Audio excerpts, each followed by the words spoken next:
Sahabat Daily Fresh Juice yang diberkati Tuhan, salam Fresh Juice. Hari ini 24 Agustus 2022 adalah peringatan Santo Bartolomeus Rasul. Kita bersyukur untuk kehadiran Rasul yang luar biasa ini.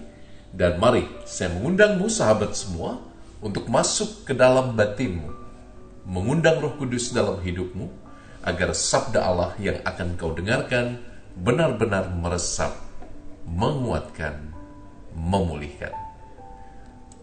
Inilah Injil Yesus Kristus menurut Yohanes bab 1 ayat 45 sampai 51. Filipus bertemu dengan Natanael dan berkata kepadanya, "Kami telah menemukan Dia yang disebut oleh Musa dalam kitab Taurat dan oleh para nabi, yaitu Yesus anak Yusuf dari Nazaret." Kata Natanael kepadanya, "Mungkinkah sesuatu yang baik datang dari Nazaret?" Kata Filipus kepadanya, "Mari dan lihatlah." Yesus melihat Natanael datang kepadanya lalu berkata tentang dia, "Lihat, inilah seorang Israel sejati, tidak ada kepalsuan di dalamnya." Kata Natanael kepada Yesus, "Bagaimana engkau mengenal aku?" Jawab Yesus kepadanya, "Sebelum Filipus memanggil engkau, aku telah melihat engkau di bawah pohon ara." Kata Natanael kepadanya, "Rabi, engkau anak Allah, engkau raja orang Israel." Yesus menjawab, katanya, "Karena aku melihat engkau di bawah pohon ara, maka engkau percaya. Engkau akan melihat hal-hal yang lebih besar daripada itu."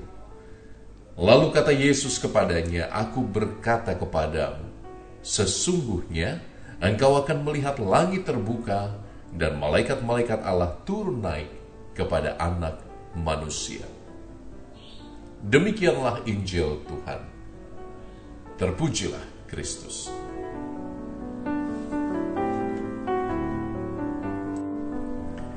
Teman-temanku yang diberkati Tuhan, salah satu resiko yang cukup menyenangkan ketika Anda menjadi seorang imam dalam gereja Katolik adalah bahwa Anda akan selalu dikelilingi oleh banyak umat yang mencintai Anda dan ingin agar Anda mencicipi juga makanan favorit mereka. Mungkin itu salah satu sebab mengapa leher saya hampir hilang dan pipi saya sangat mirip dengan bakpao. But anyway, selalu saya seringkali menggoda kembali umat yang menawari saya untuk makan. "Romo, harus coba sate di sana, enak sekali. Romo, harus coba nasi goreng di sana. Romo, harus coba masakan Italia di situ. Romo, harus coba makanan ini, enak sekali." Dan biasanya saya akan mengatakan, "Sebelum kucucukkan garpuku ke dalam makanan itu, sekali-kali aku tidak akan percaya." Maka menjadi mantaplah dan menjadi makin bulatlah saya. Apa yang mau saya katakan dari pengalaman pribadi yang menyenangkan ini? Teman-teman, sudah menjadi nature atau kodrat manusia untuk lebih yakin, lebih mudah percaya ketika dia melihat.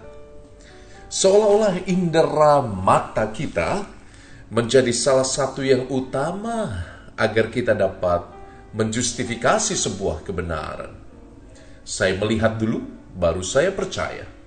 Saya merasakan sendiri dulu, baru saya percaya. Tetapi sebagaimana kau dan aku tahu bukan, bahwa logika Injil adalah sesuatu yang lain. Logika Injil adalah tentang berbahagialah mereka yang tidak melihat tapi percaya. Which is really difficult for today's world.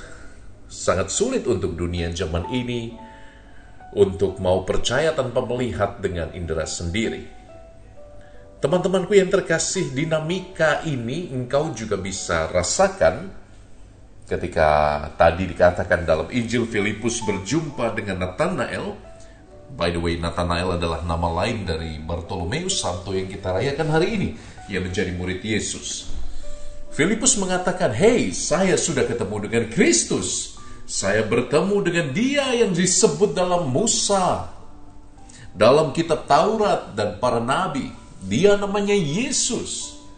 Jadi ketika Filipus proclaiming pengalaman dia, Nathanael dengan begitu sombongnya mengatakan, tunggu dulu, apa ada yang baik datang dari Nazaret? Karena dia belum berjumpa langsung, karena dia belum melihat sendiri. Maka undangan dari Filipus, datang dan lihatlah, juga menggambarkan bagaimana logika dunia saat ini dibangun dan diagung-agungkan. Seolah-olah hanya yang dilihat dengan mata, itulah yang patut dipercaya.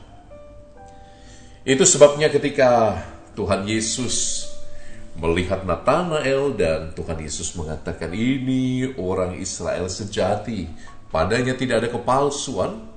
Dan Yesus lebih lagi mengatakan, sebelum Filipus berjumpa dengan engkau, aku sudah melihat engkau di bawah pohon ara. Aku mengenalmu, aku tahu siapa kamu. Teman-temanku yang terkasih dalam Kristus, pada saat itulah ketika Nathanael akhirnya mengalami sendiri kuasa Kristus yang dahsyat, dia mengatakan, Rabi, engkau anak Allah. Maka mari kita mulai pelan-pelan meninggalkan logika dunia bahwa seolah-olah hanya mata inderawi ini saja yang paling dapat diandalkan untuk percaya. Kadang-kadang kita lupa, teman-teman, bahwa kita punya mata batin.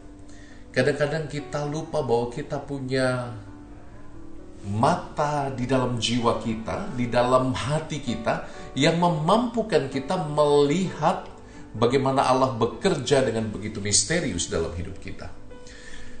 Pernah ya engkau merasa kebetulan-kebetulan yang terlalu indah untuk dapat dijelaskan? Lagi lapar, ketemu sahabat lama ajak makan. Lagi pusing tentang pekerjaan, tiba-tiba ada kawan yang menyapa dan menyegarkan, ayo kita jalan dulu. Pada saat-saat kita mengalami kebetulan yang terlalu indah itu, kita merasa, ini tampaknya ada sesuatu yang lain. Ada dimensi rahmat yang bekerja. Ada dimensi campur tangan Allah yang menguatkan. Dan itu hanya bisa dirasakan, dimengerti, diamini kalau orang punya sensitivitas di dalam hatinya. Untuk melihat bukan hanya dengan kacamata kita yang terbatas ini, dengan kornea dan lensa yang pelan-pelan juga akan kehilangan fungsinya. Tapi lebih dari itu, kalau orang punya hati, dia mampu melihat sesuatu yang halus, lembut. Dia mampu melihat dan merasakan bagaimana Tuhan menyapamu dalam kejadian dan peristiwa hidup yang sederhana. Teman-temanku yang terberkati Tuhan, maka mari kita melihat dengan hati.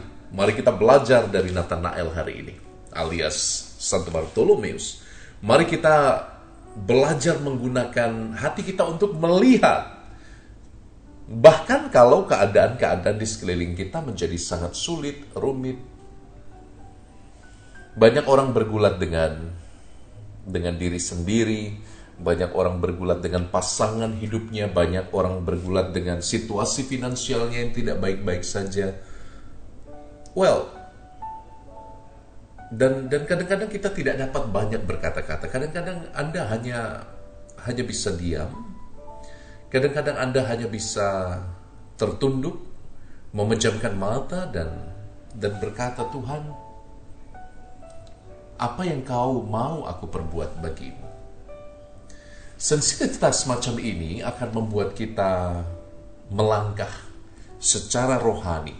Satu langkah, sehingga kita tidak lagi ditentukan oleh kesulitan-kesulitan hidup kita, tapi kita ditentukan oleh rahmat yang menggerakkan hati kita melampaui situasi-situasi yang tidak ideal dalam hidup kita. Saya tahu ini mungkin beberapa dari Anda mengatakan, Romo cuma omong manis saja. Romo kan tidak berkeluarga, Romo tidak tahu bagaimana rasanya saya seperti di neraka tinggal dengan pasangan yang tidak cocok dan tidak setia. Well, teman-teman, kalau kita punya waktu untuk sejenak hening, kalau kita punya waktu untuk sejenak melihat dengan hati, semoga Anda punya kemampuan untuk melihat bagaimana Allah bekerja juga dalam kesulitan-kesulitan hidupmu. Mungkin masalahnya tidak selesai, mungkin perkaranya tidak langsung beres, tapi setidaknya Anda punya kekuatan untuk maju dan berkata, aku tidak sendirian, bersama Tuhan aku mampu. Dan ya, hidup ini sudah cukup berat toh, maka mari kita buka hati kita, minta rahmat Roh Kudus, supaya engkau melihat tidak hanya sekali lagi dengan mata kepalamu, tapi juga dengan mata hatimu. Saya ingat cerita itu ya, ada pengkhotbah yang selalu murung, selalu marah-marah ya. Jadi kalau romonya berkhotbah itu dia isinya selalu tentang yang negatif terus. Kalau ada umat yang terlambat di atas mimbar, dia langsung tunjuk sehingga umatnya takut. Kalau ada anak yang ribut, langsung ditegur. Suatu kali romo yang galak ini homili tentang kebiasaan minum alkohol. Lalu dia bilang, kalau saya punya alkohol, saya pasti buang ke sungai. Kalau saya punya whisky, saya pasti buang ke sungai. Kalau saya punya bir, saya pasti buang ke sungai. Jadi seolah-olah dengan penuh amarah dia mewartakan sabda Tuhan, lalu pastor rekan yang ikut konselebrasi itu juga tidak tahan, karena ternyata pastor ini juga suka minum bir. Lalu apa yang terjadi? Ketika persembahan itu, sang romo berdiri, romo konselebrannya berdiri, lalu dia bilang, aduh, karena semua anggur, bir, whisky dibuang di sungai, mari kita sekarang berdiri, kita nyanyikan, sungai sukacitamu mengalir dalamku. Nah teman-teman yang terkasih, daripada kita ikut jengkel, daripada engkau tenggelam dalam kesulitanmu, daripada engkau tenggelam dalam rasa gondok terhadap orang-orang yang tidak mengerti dirimu, mungkin baik kalau engkau menggunakan mata hatimu, melihat dunia dari perspektif yang berbeda, dari perspektif Allah, dari perspektif Roh Kudus, yang menjadikanmu bertumbuh,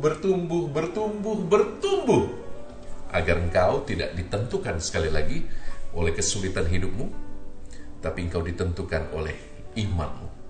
Dan pertanyaan ini semoga bisa membantumu berefleksi sepanjang hari ini. Tuhan, apa yang engkau mau lakukan dalam hidupku? Apa yang engkau mau aku buat bagimu dalam hidupku? Tentu nanti Anda akan mendengar suara, anakku, pergilah ke sungai. Tuhan memberkatimu, kita jumpa bulan depan. Saya Romo Albertus Joni SCY, memberkatimu sahabatku semua, dalam nama Bapa dan Putra dan Roh Kudus. Amin. Ciao, salam Fresh Juice.